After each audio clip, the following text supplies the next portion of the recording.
بسم الله الرحمن الرحيم.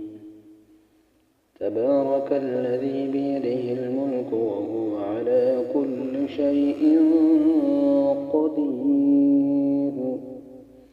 الذي خلق الموت والحياة ليبلوكم أيكم أحسن عملا وهو العزيز الغفور.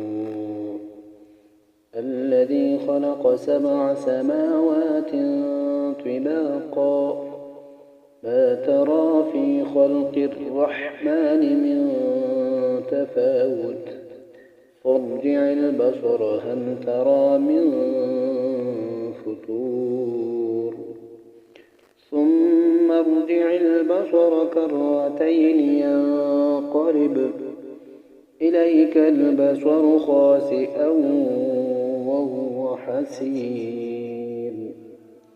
ولقد زينا السماء الدنيا بمصابيح وجعلناها رجوما للشياطين وأعتدنا لهم عذاب السعير. وللذين كفروا بربهم عذاب جهنم وبئس المصير.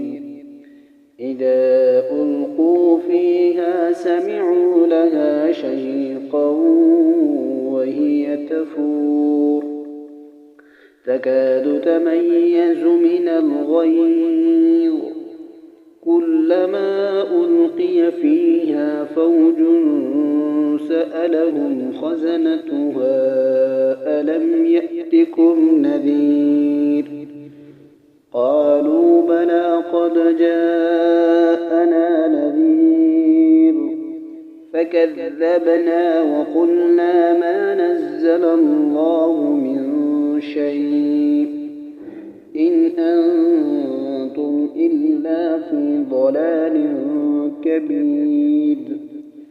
وقالوا لو كنا نسمع أو نعقل ما كنا في أصحاب السعير فاعترفوا بذنبهم فسحقا لأصحاب السعير. إن الذين يخشون ربهم بالغيب لهم مغفرة وأجر كبير. وأسروا قولكم أو اجهروا به إنه عليم بذات الصدور. ألا يعلم من خلق وهو اللطيف الخبير. هو الذي جعل لكم الأرض ذلولا فامشوا في مناكبها وكلوا من رزقه وإليه النشور.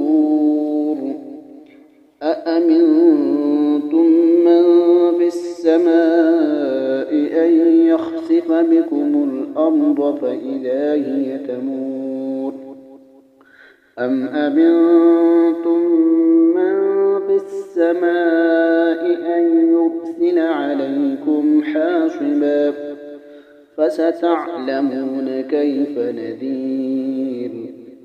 ولقد كذب الذين من قبلهم فكيف كان نكير.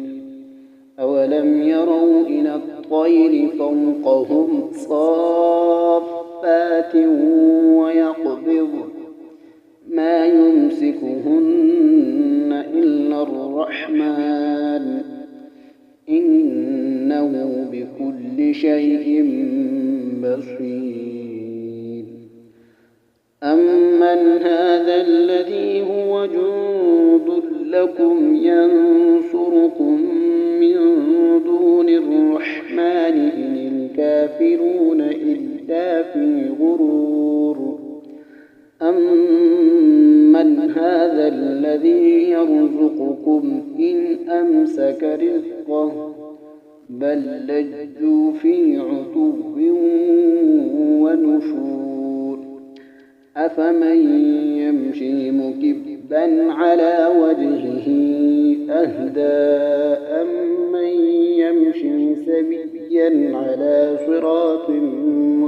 مستقيم. قل هو الذي أنشأكم وجعل لكم السمع والأبصار والأفئدة قليلا ما تشكرون. قل هو الذي ذرأكم في الأرض وإليه تحشرون. ويقولون متى هذا الوعد إن كنتم صادقين. قل إنما العلم عند الله وإنما أنا نذير مبين. فلما رأوه زلفة سيئت وجوه الذين كفروا وقيل هذا الذي كنتم به تدعون. قل أرأيتم إن أهلكني الله ومن معي أو رحمنا فمن يجير الكافرين من عذاب أليم. قل هو الرحمن آمنا به وعليه توكلنا فستعلمون من هو في ضلال مبين. قل أرأيتم إن أصبح ماؤكم غورا فمن يأتيكم بماء